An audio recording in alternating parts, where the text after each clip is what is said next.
I am sitting here discussing my problem with myself. I am divorced because of my wife's infidelity.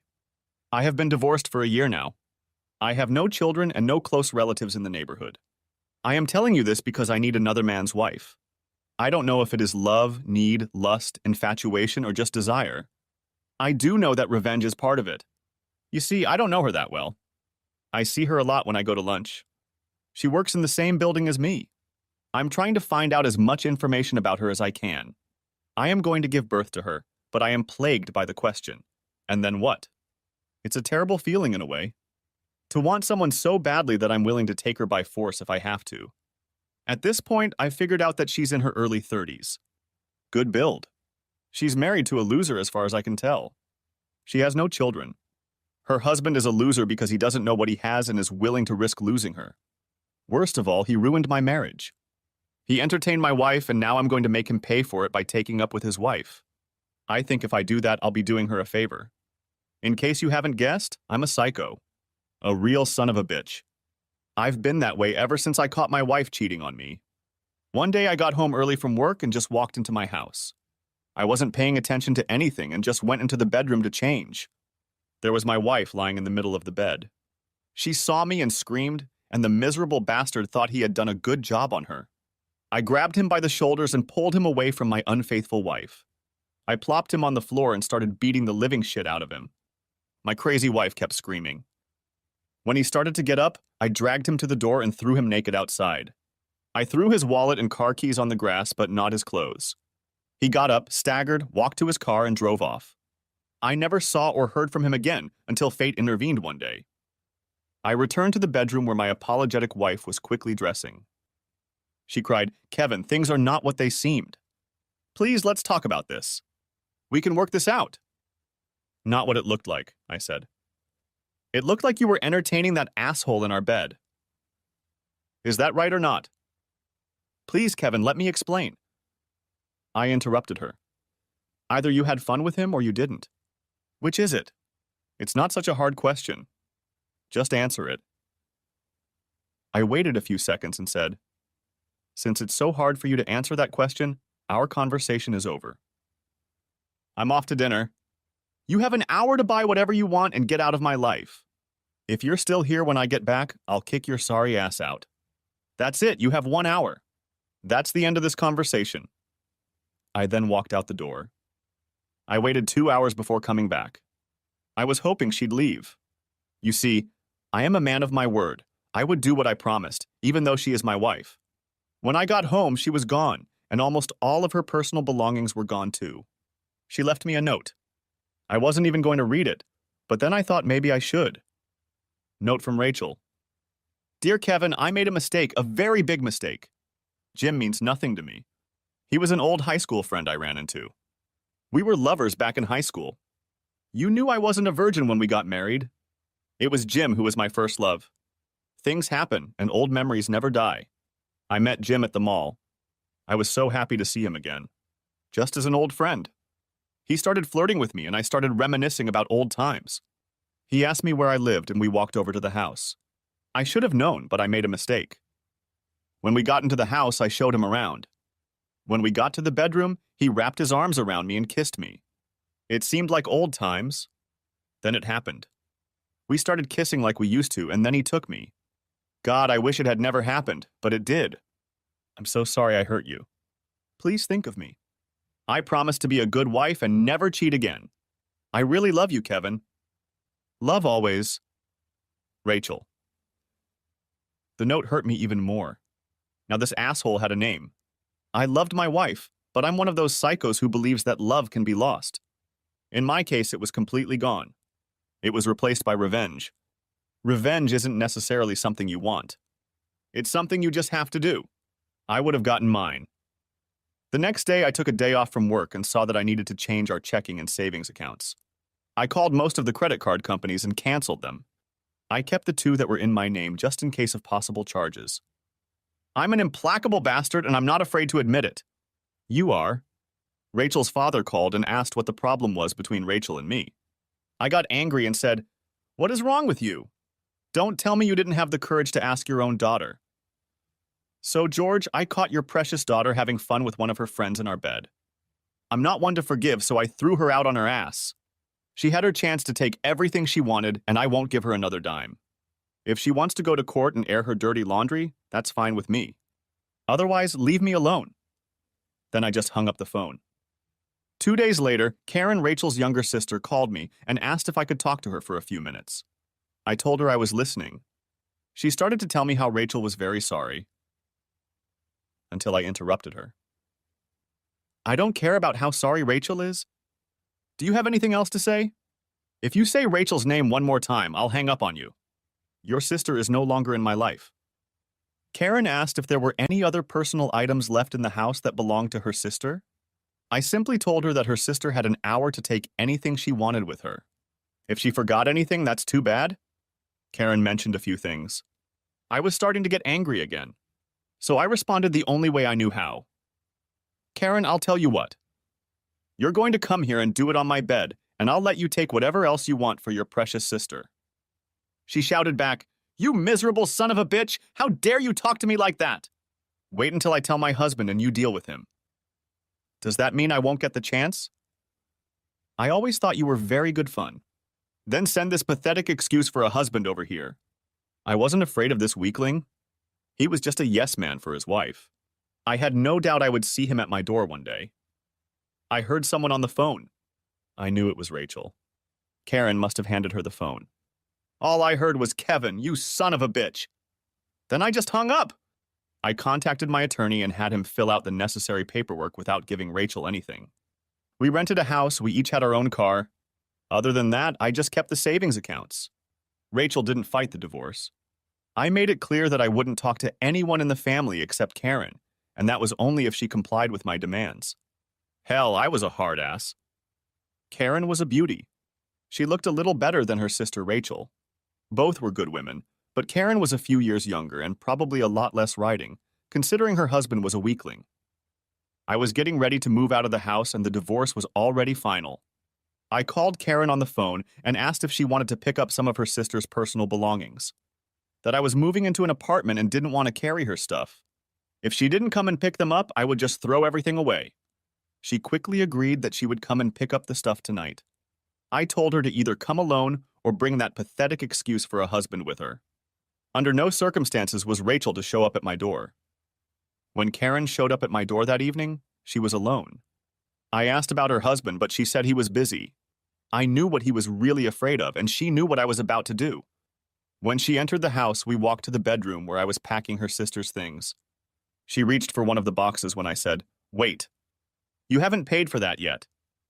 She looked at me and said, "You're not serious, are you? I'm not going to make love to you." I laughed.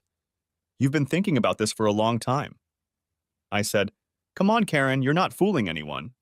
Anyway, we got down to it. Then I walked over, grabbed a couple boxes of her sister's stuff, and headed to her car. When I got back, she started yelling at me. "You son of a bitch, you just use me for your pleasure. How can you be so cold, so callous? What happened to you? Where's the fun-loving Kevin that used to be here? He's dead. Your sister killed him. She did to me what I just did to your husband. I made him a cuckold, a weakling. You got what you wanted, just like your sister. Now take her things and get out of my house. I can't stand cheating wives. You have all your sister's things, so you should have no reason to come back." She called me a bastard, grabbed the last box of stuff, and left my house. She wasn't bad, but I knew I only wanted her to avenge her sister. It seems to be building up inside you. It's all you can think about. To get revenge, to get even, to make the perpetrators pay for what they did. That was my goal. I knew it wouldn't solve my problems. I knew that, but it was what I had to do. Right or wrong, I was going to get revenge. Her name was Carly, a pretty petite girl I saw every day. Sometimes you get an urge, a feeling you can't get rid of. That's what I felt when I saw this girl almost every day. She would come to the restaurant with her girlfriends. They were all laughing and seemed to be enjoying life. One of the girls she had lunch with was named Marcia. I had known her for years. We were friends, but not very close. Sort of a "hi Marcia, how are you" kind of thing. Marcia knew about my divorce. In the small community, almost everyone I knew had already heard the rumors. One day when Marcia came to the restaurant alone at lunchtime, I asked her to join me for lunch. I wanted to talk to her. She sat down, a little wary. I told her it was just lunch, that I was tired of always eating alone. We talked about her family and how the kids were doing. She told me about her husband's promotion and things in general. She asked me about my life and how things were going after the divorce. Everyone knew that Rachel had cheated on me, but no one knew with whom. If anyone had the nerve to ask, I just said I didn't know who it was and it didn't matter. I asked Marcia about the new girl in their office. She said her name was Carly. She and her husband Jim moved here about a year ago. When she said Jim's name, I felt uneasy. Marcia looked at me and said, "Kevin, Carly is a happily married woman. You're not going to flirt with her, are you?" Everyone knew about my cool personality after the divorce. I told Marcia that I thought Carly was a beautiful woman and wanted to know who she was. She gave me more information about Jim, and then I had to find out if he was who I thought he was. If he was, then I had no doubt that I was going to entertain Carly. I hated being like this, but I couldn't help it. One day during lunch, I sat in a corner booth with a friend of mine and ate lunch. He never asked me about my personal life. He knew it was for the best, so we got along just fine. While we were eating, Carly and her husband walked in. It was the same son of a bitch I'd caught with my wife. Shit! I wanted to go back and punch his lights out again, but I kept my composure. He never recognized me, having only seen me for a few seconds while I beat the shit out of him. But unfortunately, I did recognize him and went to entertain his wife. One day, when Carly was alone in a restaurant, I struck up a conversation with her. I introduced myself and mentioned that I was friends with Marcia. I wanted to put Carly at ease. She smiled and introduced herself. I asked her if she wanted to sit at the same table. She was a little nervous until I told her that she would have to pay for her own lunch. That made her laugh as we sat down at the table.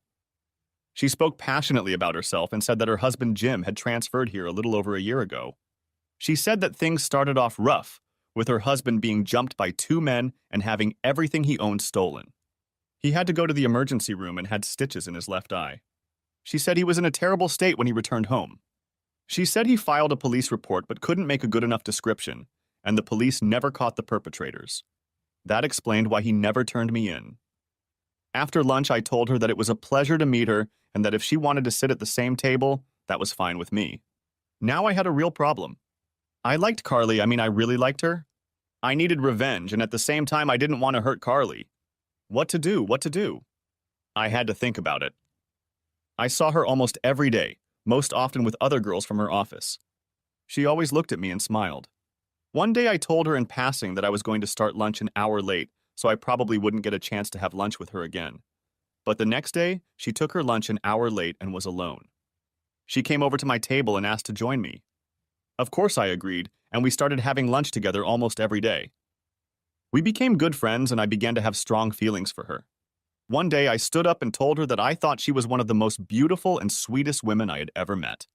If she wasn't married, I would ask her out.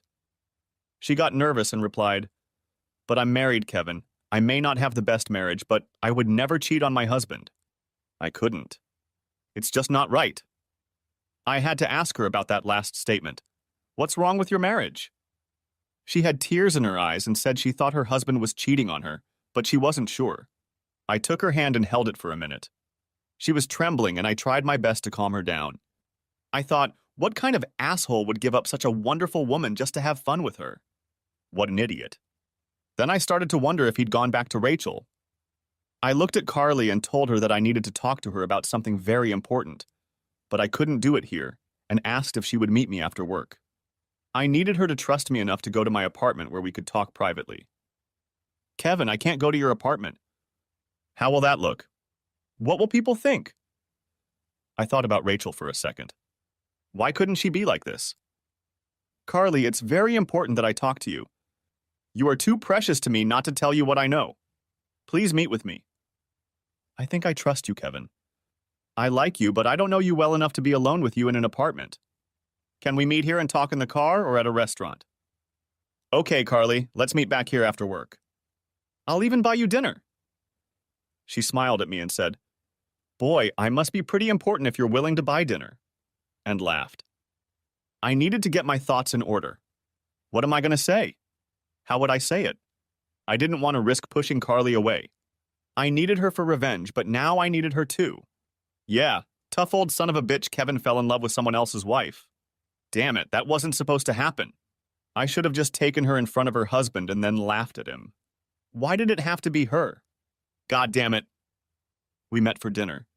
She told me that she had talked to Marge and was told about my divorce and how I had caught my wife having sex with another man. She said it must have been horrible to see that in your own home. She said she felt very sorry for me. She was so afraid of finding out the same information about her husband that she didn't know how she would handle it if it happened to her. Carly, I need to tell you a few things about myself. I know you're married, but I'm falling in love with you. Please, Kevin, don't say any more.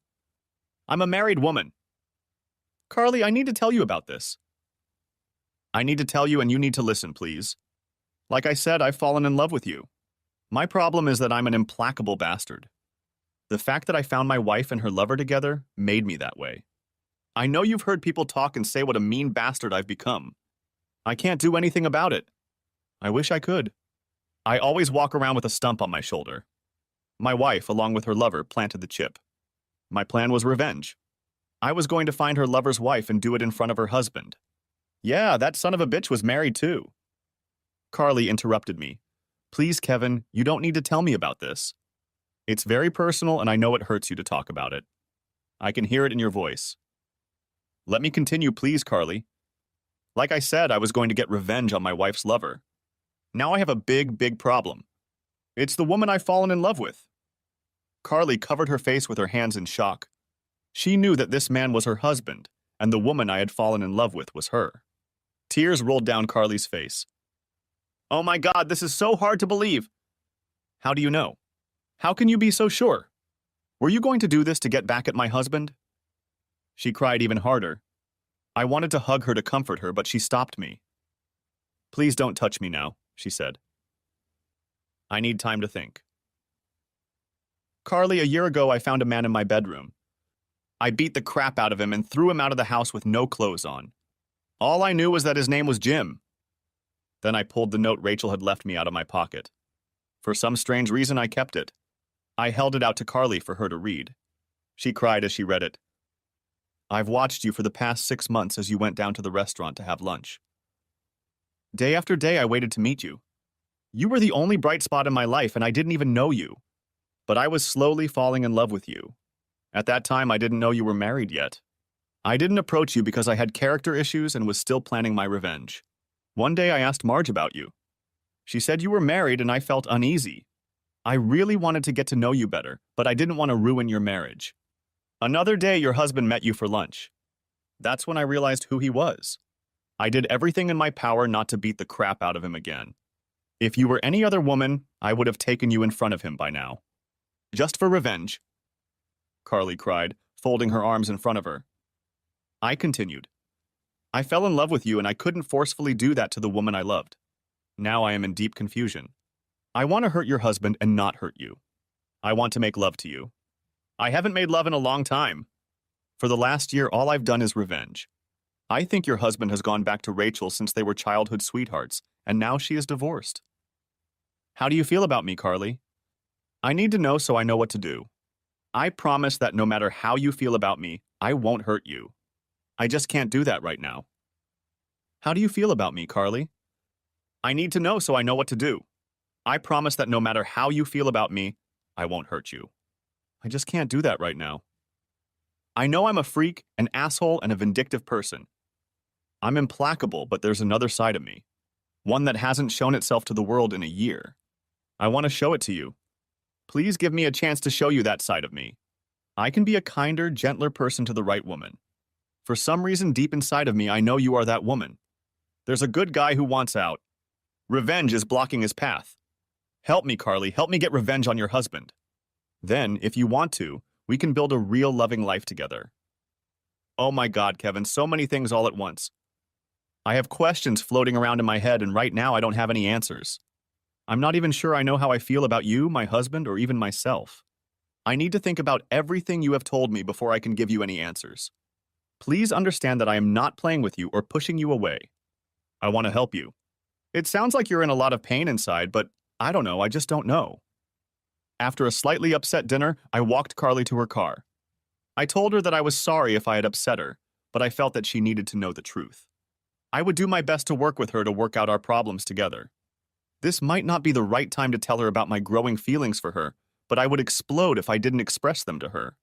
I just wanted her to know. She let me give her a little hug before she left. So far, I hadn't solved any of the problems, only made things worse. Maybe telling her about her husband's past wasn't the right thing to do. I have no idea what her thoughts were. I just hope everything ended well for her. The next day, I couldn't wait to see her at lunch. I had to know her feelings and thoughts. I went to the restaurant where we usually had lunch. I waited for her, but she never showed up. My God, what had I done? Had she had a fight with her husband? Was he trying to hurt her? If so, I'd kill that son of a bitch. Maybe she took a different route and just told him about me and who I was. God, her no-show had me worried. I didn't know if I should call her home or just wait another day. I was having a hard time finishing my workday. I tried my best to keep my mind off Carly. When I got home, the phone rang, and it was Carly. Her voice sounded upset. Kevin, I have to see you. I know I said I shouldn't come to see you, but things have changed. I have to see you tonight. Can I come over to see you? Oh my God, Carly, I was so worried about you.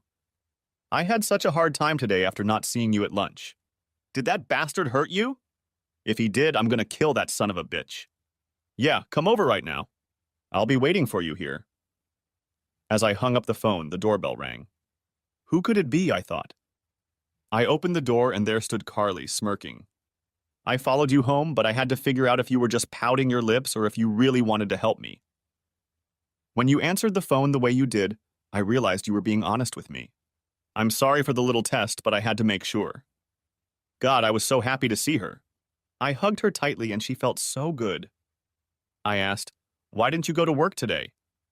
She told me, last night I spent all evening trying to get my thoughts in order. Jim, my husband, came home late. As usual, he made excuses about being late at work. I tried to be affectionate with him, but he wanted no part of it. He said he was tired and was going to bed. I thought, if a man refuses to have sex with a woman like Carly, then he's either just enjoyed it or he's brain dead. Carly says, this morning I waited until Jim left for work and decided to do some detective work. I started going through my computer files looking for hidden files or emails that didn't belong. I work on computers at my job, so I'm pretty good at them. Thanks to the information you gave me, I was able to track down a few files. This is what I found. She handed me all kinds of information. She said she would explain to me so I didn't have to read all this detailed information. She looked at me and said, first of all, I have to tell you that I don't love Jim anymore. After all the information I have learned about him, I think I despise him. I don't like to be used, and that's one of my possible problems with you. I took her hands and held them. Then she said, I'm not sure how I feel about you. One part of me really cares about you, but the other part of me says, careful. He just wants to use you for his revenge and then drop you like a hot potato. So for now, I want to keep our relationship in a wait-and-see mode. If you care about me like you say you do, you'll wait until our lives are clearer and then we can move on. What do you say? I smiled at her and said, that's all I'm asking for, a chance to prove myself. I really care about you, and if I start acting too fast, please just tell me to slow down. Can we seal our deal with a kiss before we start your detective work? She gave me a big, goofy grin and said, no, now let's get started.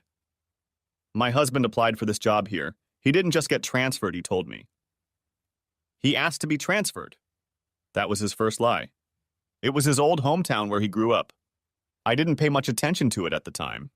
I just figured he, like many people, just wanted to go back to his old places. I loved him, so I agreed to the move. He went to a reunion about 16 months ago. Was your ex-wife there, and if so, were you there? I had a family engagement at the time. It was my mom's birthday, so I went there instead of her. He told me that old reunions are usually boring. Come to think of it, my wife had a reunion. I was scheduled to go on a business trip out of town that weekend. I asked her if she wanted to come with me, but she said she wanted to see all her old friends. I never thought of that until now. Damn, you're a pretty good private investigator. Here's a copy of some of the letters between them shortly before the reunion. They're not love letters, but they definitely expected to see each other. And here are some letters after the reunion. As you can see, or at least read when you caught them having sex about 4 months later, this was not the first time they had met and had sex. They had been doing it for 4 months. I was pissed off, that damn whore, telling me, "Oh, honey, it's not what you think. It just happened." I thought I was done with my revenge on her, since we weren't married anymore, that I would only be getting revenge on Jim. But now everything had changed. Carly saw the hurt and meanness in my eyes. I told Carly that I wasn't mad at her at all, but the fact that my ex-wife had made me a cuckold really pissed me off. I then looked at Carly and said, "I really need to be kissed right now to calm me down, or I'm going to punch a wall with my fist." I stood up and walked over to the wall. "Stop, you idiot! I'm going to kiss you! I'm going to kiss you!" she shouted. When we broke up the second time, she said, "That's enough, Tiger. I'm only human too." When we sat back down, I thanked her. She looked at me and said, "It's my pleasure. Now let's get back to work. I can't stay here all night." We both laughed as we were thinking the same thing. Here are copies of my husband's cell phone records for the last year or so. As you can see, this number gets calls almost daily. I called the phone company and the number belongs to a Rachel Miller. It's my wife's maiden name. I didn't even know she took it. I also didn't know she had a cell phone. When was it purchased? Judging from my husband's phone records with that number, it was about a month before he was beaten up by a couple of thugs named Kevin. She smiled. That means she had the phone before you caught them. That might explain why they got away with it for so long, and also why she didn't fight for the big bucks in the divorce. Some of that could have come out and wouldn't have helped her. What about you, Carly? How do you feel about that? It's mostly pride for me right now, but you're still married to that bastard. What do you want us to do? She looked at me, realizing I had said the word we instead of you. I want to take everything we have away from him. I want to make him regret doing this to me. I want to embarrass him in public. How do I do all this without turning into a whore or a harlot? I want to keep my pride and hopefully you. Carly, do you think you could live in the same house for a couple weeks and not give anything away? No problem. I just don't want to have sex with him. Other than that, I have no problem making a dinner or two. If he keeps seeing his girlfriend regularly, he'll be fine. Well, Carly, you need to go shopping first. We can go during lunch if you want. Make sure you use joint credit cards in both your names. We don't want you to get in trouble if you only use cards in his name. Buy yourself everything you've always wanted. Build up as much debt as you can. Take some cash advances and put the money in a savings account or buy bonds or stocks. Kevin, aren't you a stockbroker? Why aren't you doing the investing for me? I didn't want you to have any doubts about me.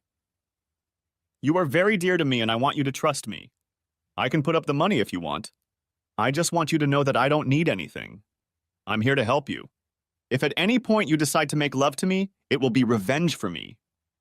We decided that credit cards would be our starting point. When she got up to leave, I asked her if I would get any more kisses today. She put her arms around me, opened her mouth slightly, and kissed me. I felt like a teenager and pulled her body against my growing erection. She pressed against me with her pelvis. Then she pulled away with the words, "Damn, you're good. I'll see you tomorrow at lunch." She smiled and got into the car. The next day, instead of lunch, we stopped by several banks. Using their joint credit cards, she took out thousands of dollars in cash advances. That would give her a month to make all the transfers before the credit card bills came due. She was smart. She didn't use any of the cards, just in case he used any of them. She discovered that one of the cards he used to charge his motel room twice a week. We fiddled with the bank for 3 days using 7 different charge cards. I was picking up checks and investing all the money for her. I used tax-exempt government bonds and other accounts that would be difficult to withdraw money from. Carly asked me to put the accounts in her name so her husband couldn't get the money. But I made her a co-signer on the accounts so that I couldn't take the money without her signature. The co-signer was my idea. I wanted her to have peace of mind about the investments and me.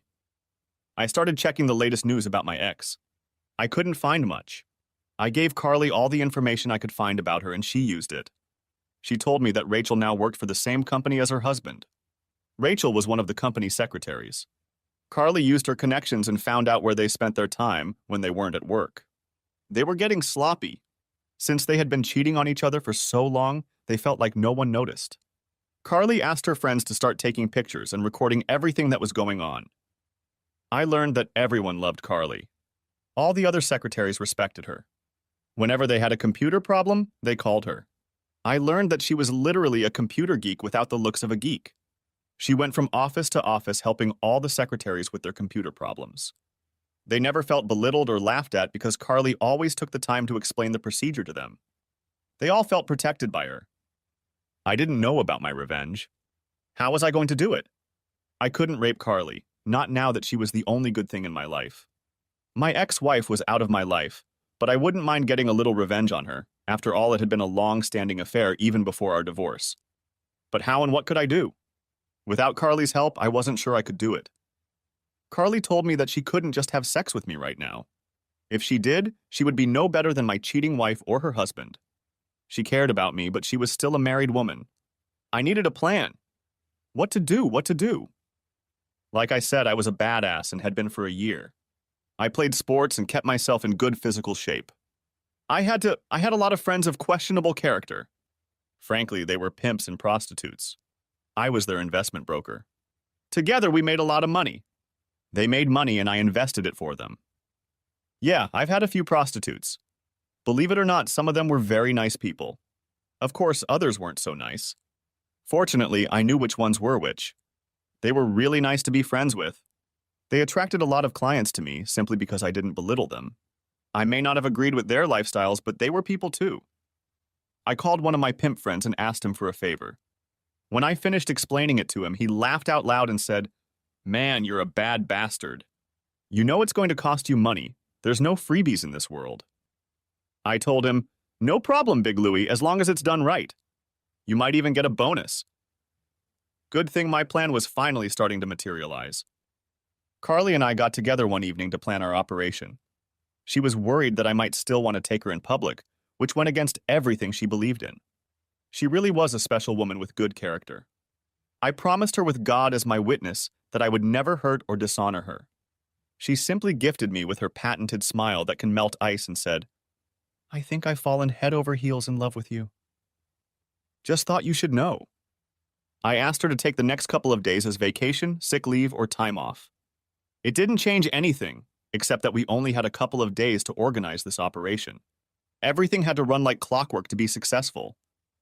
So what's your plan, Kevin? How are you going to get revenge and not use me? What do you need me to do? First, stop asking so many questions, I smiled at her.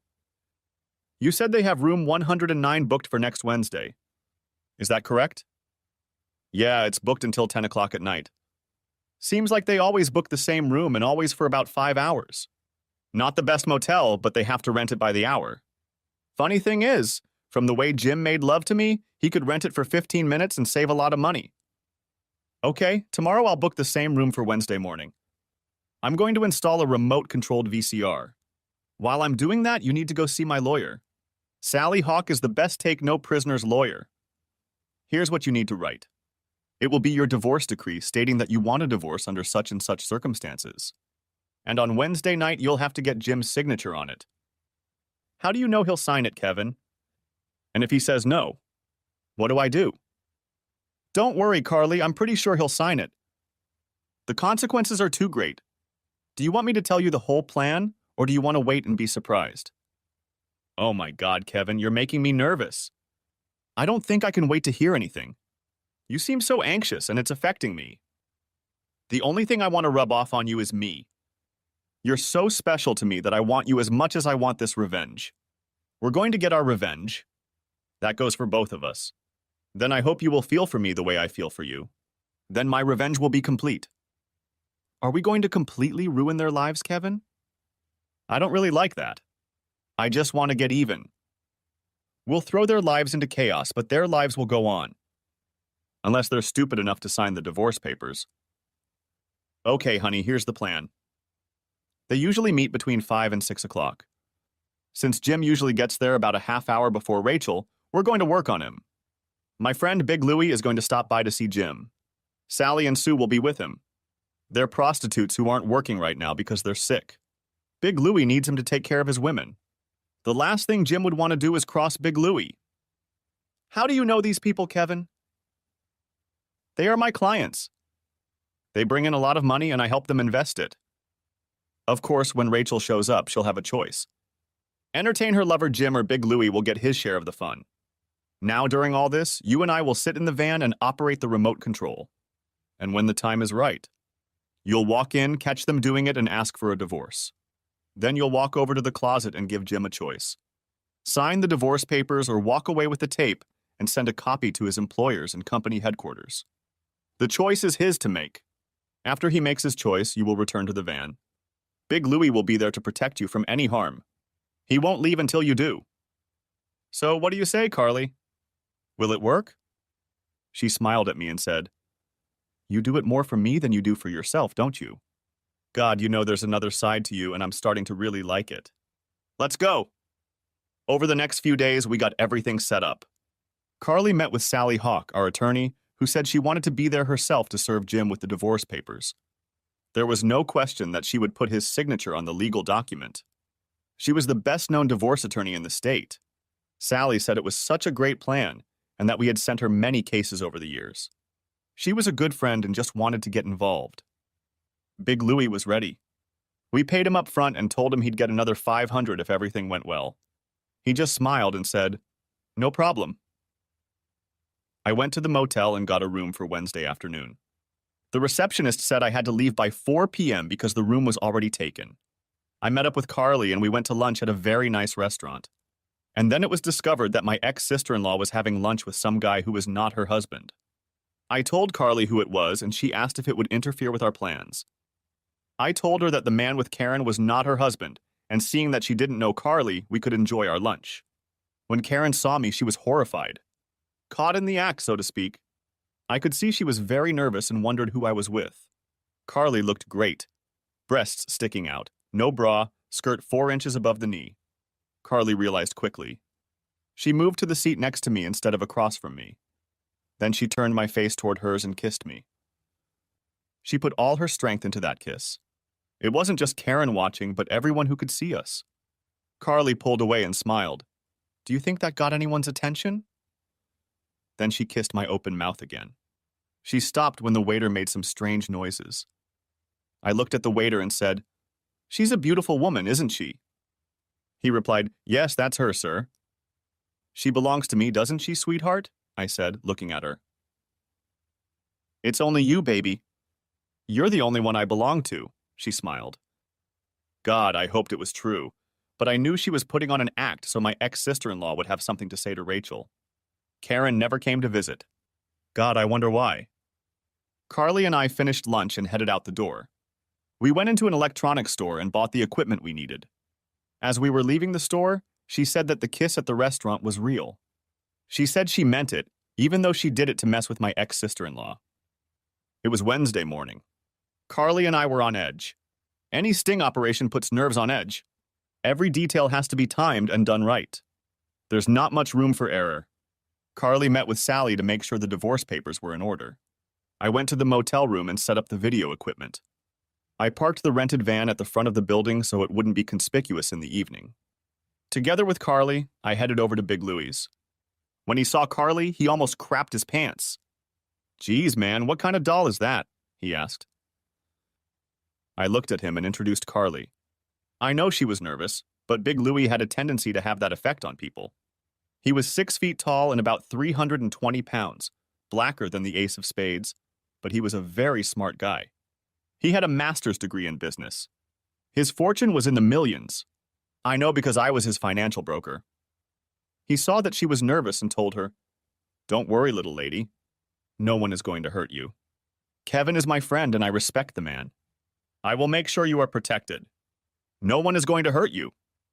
She felt a little better and thanked him for his kindness. Louis said he and his girls would show up around 5:15 p.m. He wanted to give Jim a few minutes to get organized.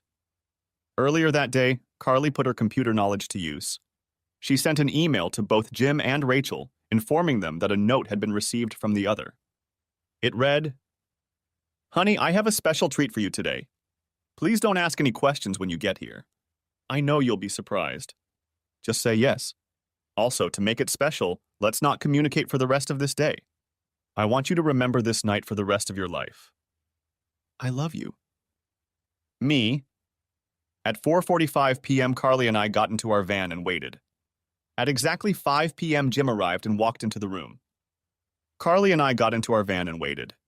At exactly 5 p.m., Jim arrived and walked into the room. We were very nervous. This was a big event for us. At 5:15 p.m., we watched as Big Louie, along with Sally and Sue, walked up to the room. When they knocked on the door, we turned on the cameras. We didn't want to start recording until the action started. We had 2 cameras, one above the lights and one inside the smoke alarm. Incredible image quality from the pinhole camera. We'll have to remember to go back tomorrow and get the cameras. Carly and I were nervous as hell when Big Louie knocked on the door. When he opened the door, we heard Jim's question, "Who are you?" Louie explained, "I was paid to bring my 2 women into this room." Jim said, "There must be some mistake." Then Louis asked, "Do you have any trouble entertaining my ladies, buddy? Are you Jim Nelson?" Jim replied that he did, but he wasn't expecting company. Louis told him that they had been paid in advance to come to this room and do it to the occupants. Louis told him that they weren't a charitable organization and they wouldn't give the money back. He then squeezed his way inside. We started the tape. Jim was nervous. You could see it on the tape. He thought it was a surprise Rachel had for him after he got the email, so he agreed and took off his clothes. A little information about Sally and Sue. Sally was black and Sue was Caucasian. They were really beautiful women, even though they worked as prostitutes. They were good at what they did. Of course, the only problem was that they were sick with something at the time. Big Louie just leaned back in the big chair and watched. The girls were good. Carly was watching through our remote control. She was both sad and happy at the same time. Sad that her husband of 5 years had decided to cheat on her, but happy that her revenge had begun. There was a knock on the door, and Big Louie opened it to see Rachel standing there. He told her to come in. She asked what was going on when she saw her boyfriend Jim. As she entered the room, she didn't know what to think. All she knew was that Jim had sent her an email, letting her know that something special was going to happen that night. There was a knock on the door of our van. It was Sally Hawk, our lawyer. She asked how things were going and then looked at the monitor. It was clear. Big Louie was waiting outside the door to protect Carly and Sally Hawk in case they needed him. Both Carly and Sally went to the door. Carly was the first to enter the room.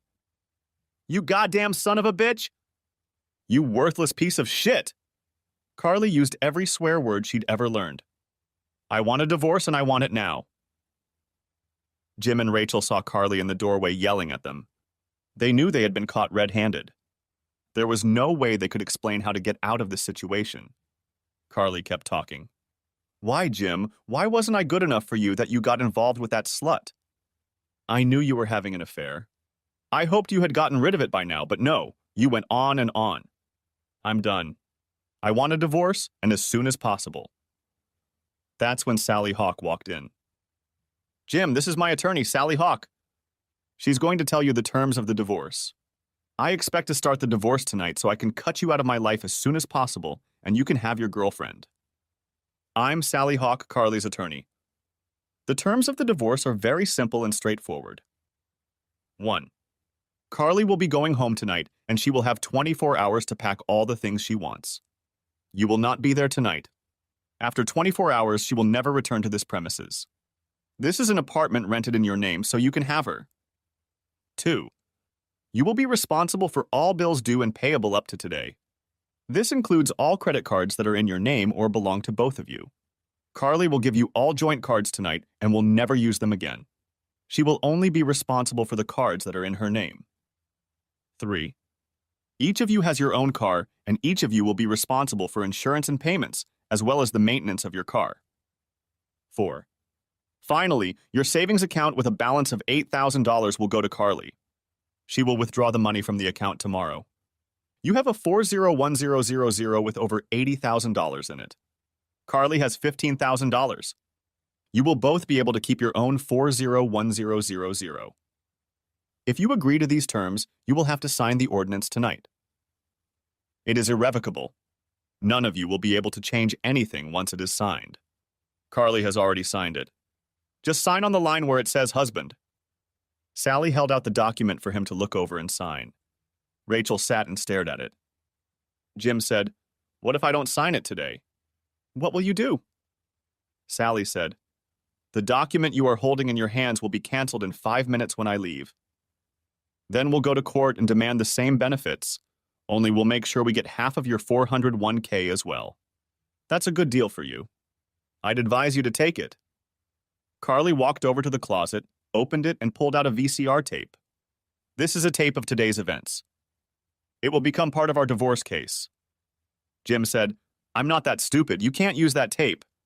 You took it without permission. Sally started laughing. You really are a dumbass. We won't use it in the divorce, but we'll make copies and send it to your company and your company's office. I'm sure they don't approve of their married employees having affairs. Jim took a couple steps in their direction as Big Louie re-entered the room. You weren't going to hurt my friends, were you, Jim? Jim backed away. Well, Jim, you have 3 minutes to make your decision and then we're out of here, Sally stated. Rachel turned to Jim and said in almost a whisper, Jim, Sally Hawk was my husband's attorney and I didn't get a dime. They say she's one of the best in the state. You'd better take that offer or you'll find yourself in a boat without a paddle. Besides, we'll lose our jobs if this tape falls into the wrong hands. Sally looked at Jim. 1 minute and we're out of here. See you in court. As they turned to leave, Jim shouted, Wait! I'll sign, but only if I get the tape. Carly looked at Big Louie and handed him the tape. After Sally and I get out of here, you can give this tape to this asshole. She also handed him an envelope with the promised $500 bonus.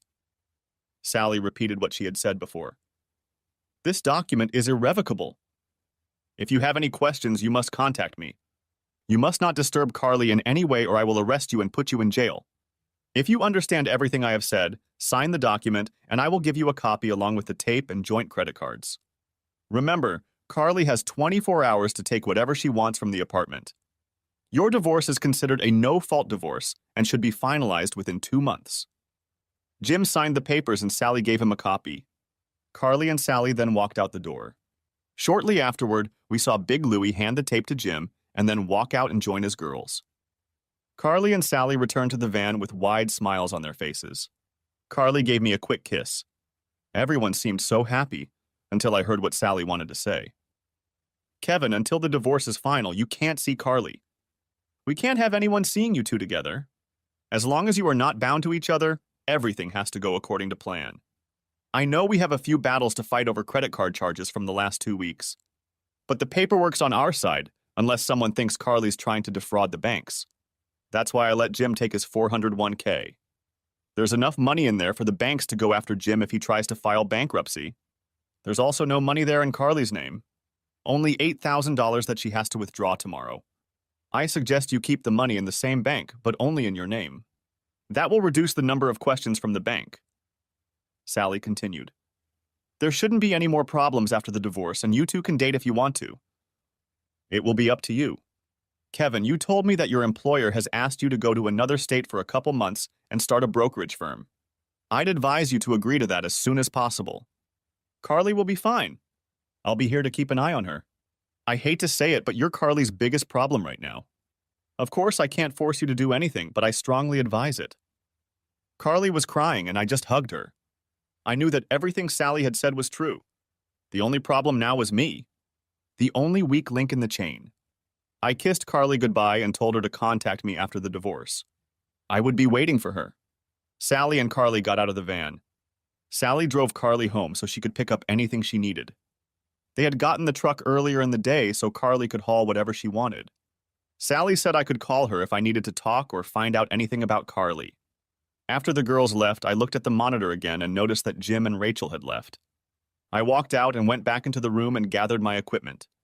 I grabbed my backup copy of the recording in case we needed it in the future. Funny how no one ever asks if we have a second copy. 2 cameras, 2 recording devices. I packed it all up and headed home. I was very happy for Carly and sad for me. The next day I came in and talked to my supervisor. I told him about the temporary job. I was scheduled to leave for Chicago on Friday. I hoped that things would work out for Carly. She really was a wonderful person. I guess she had her revenge. I was the only one left standing. It was fun to help Carly. I really loved her. When I arrived in Chicago, I jumped headfirst into work. We were opening a new brokerage firm and starting from scratch. If I wasn't working, I was sitting in my room sulking at Carly. For the first couple weeks, I kept wondering if Carly was okay. One day, I called Sally Hawk. She was glad to hear from me. She said everything was going well. As they expected, Jim had hired a lawyer and wanted to contest the ruling. The lawyer told him he was barking up the wrong tree, and if he wanted to take the fight to Sally, he'd better find a new lawyer. Jim was throwing around accusations against Carly. He said that she had set him up, but when it came to proof, he had none. Sally told Jim that if he continued to accuse Carly of anything, she would sue him. She was tired of his whining.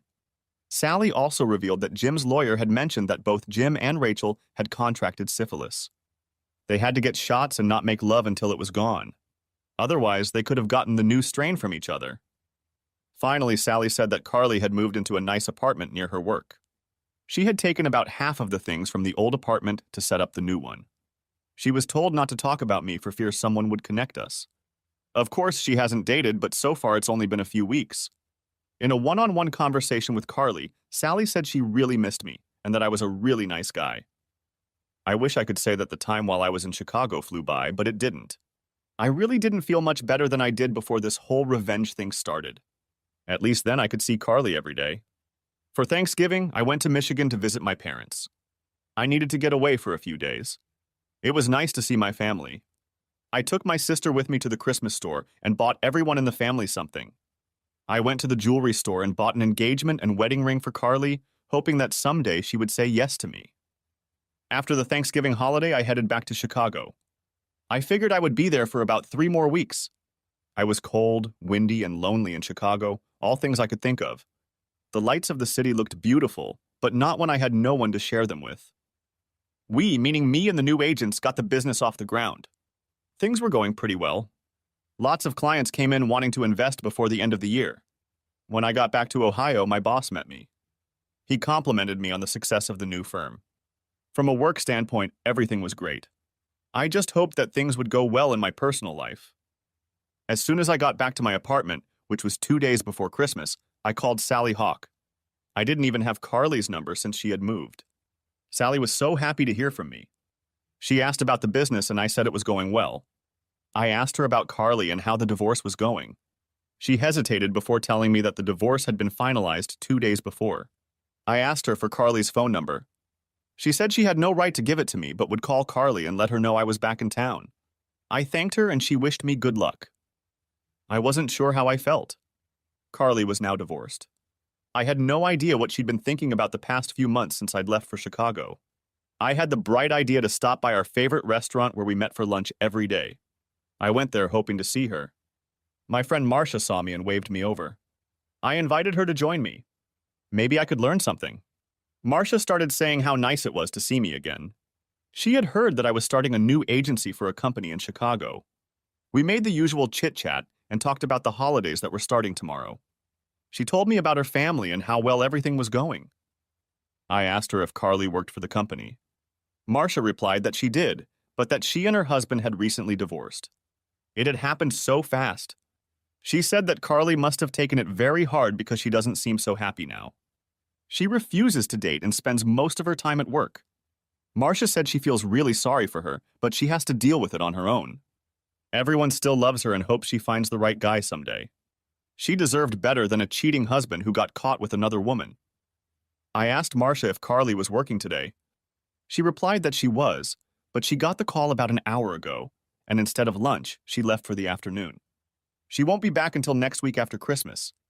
I wished Marcia a Merry Christmas and asked her to say hi to her family for me. Then I got up and headed home. Nothing on the answering machine. I was starting to get depressed when the phone rang. I jumped up to answer it thinking it was Carly, but it wasn't her. It was another telemarketer demanding money. I just slammed the damn phone down. I knew she should have called me about her investment. But come to think of it, she didn't need to do that. We had other agents who could update my files for clients while I was gone. The agents and I exchanged information about new cases that came in for my clients. I could call the office to see if any action had been taken on Carly's accounts. I quickly called the office but got a voicemail. I looked at the clock and was surprised that it was already 5:12 p.m. Damn. The offices would be closed until Monday for the holidays. Over the holiday weekend, I was in the dark. All the offices were closed. Holy crap! My emotions were starting to get out of control. Did I have it or had I lost it? Damn it, I needed to know something. How could I get through this weekend without knowing anything? The phone rang again. I ran over to it and answered it. It was Sally, my attorney. She was calling to let me know that she had managed to relay the message that I had gotten back to Carly. She also wanted to let me know that everything regarding the divorce was finalized. Jim could no longer file motions. He tried, but he lost them all. He had to cash out more than half of his 401k to meet the bank's credit card requirements. I told Sally that she was a true friend and a pleasure to do business with. I thanked her for the information and wished her a Merry Christmas. There was a knock at the door. When I opened it, I found it was Mary, my neighbor. She had been picking up my mail and cleaning the apartment while I was away. I invited her to come in for a few minutes. She was a nice older woman who cleaned apartments for extra income. She usually cleaned mine about twice a week. She handed me my mail and handed me a tray of homemade cookies for the holidays. I asked her to hold on a second because I had a gift for her too. I walked into the house and handed her an envelope with 3 crisp $100 bills for Christmas. She smiled and thanked me and then left. There was no shortage of nice ladies like Mary in this world. She was a pleasure to be around. I was hungry, so I called the local pizza place and ordered a pizza. I asked for it to be delivered. I didn't want to go anywhere else today. I asked them to stop by the grocery store and buy me a 12-pack of Miller Lite beer. That's the beauty of small-town living, the so-called home comforts of home. I decided to turn on the TV to watch the latest news and wait for my pizza to arrive. Half an hour later, the doorbell rang. I got up to get my pizza. When I opened the door, there stood Carly with a big smile on her face. Tears came to my eyes and I said, "I thought you were the pizza delivery guy." She smiled. "Sorry to disappoint you." "No pizza, just me." I pulled her into the living room, pulled her against me, and hugged her. God, she always felt good. "I've missed you, Carly, missed you terribly. I'm so happy to see you again." She was about to say something when the doorbell rang again. I opened it, and there was the pizza man with my beer and pizza. I quickly paid him and closed the door.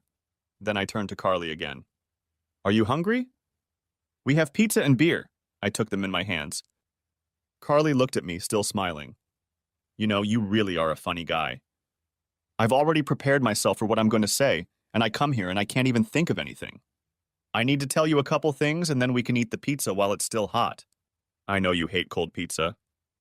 "Okay, big guy, I missed you too. In case you haven't heard, I'm a divorced woman now. I just found out today that you're back. I didn't want to leave you a phone message. It would have been too cliché. I needed to talk to you in person. I left work early after Sally called me and told me you were home. I went out to get you some kind of Christmas present. You'll see it after we finish eating. It's not every day you splurge and buy me dinner. So let's eat." When I was buying us a couple paper plates, I asked her what a like gift was. She smiled her ice-melting smile and said, "You'll see. Now eat your pizza and pass me a beer." She laughed. While we ate, we talked about her job and how well it was going. I told her about the agency we had started and explained the details. We both avoided the serious questions. They were bound to come up soon. When we finished our pizza, Carly looked at me and asked, "Are you ready for your as-if gift?" I smiled and said, "Yeah, where is that?" Carly held out a small bag the size of a small lunch bag. "I'll be right back," she exclaimed.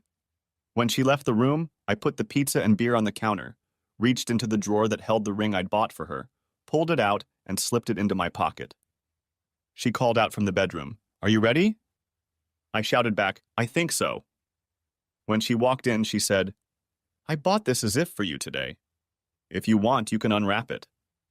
She was standing in a red silk lace bra.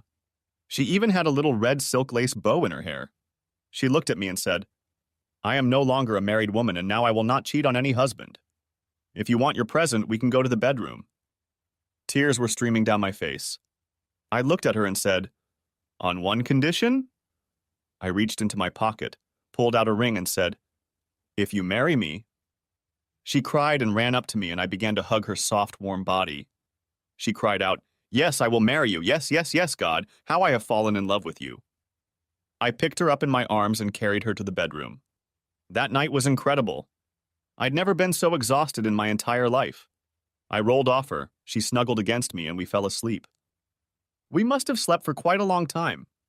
When we woke up, the house and the room were completely dark. It had been a long time since I had woken up next to a woman I wanted next to me. I needed to get up and pee. I couldn't wait any longer. Carly showered and cleaned up, and I stuck the leftover pizza in the oven for a while. It always tasted better out of the oven. While we ate the pizza, we talked some more. I asked Carly when she wanted to get married. She replied that she wanted it to happen as soon as possible. She didn't want to wait. By then, it was about 10 o'clock in the evening. I called Sally Hawk at her house. She answered by asking, "What's the matter, Kevin?" She must have had caller ID. I told her that Carly and I had a problem, and she might be able to help solve it since she was a lawyer. "What's the matter, Kevin?" "I'll help if I can." Carly and I want to get married as soon as possible, but tomorrow is Christmas Eve and we need a judge. To have him marry us. Do you know anyone? Sally started laughing. So Carly called you, huh? I'm happy for both of you. Meet me at the courthouse tomorrow morning. We'll get our marriage license and then we'll come to my house.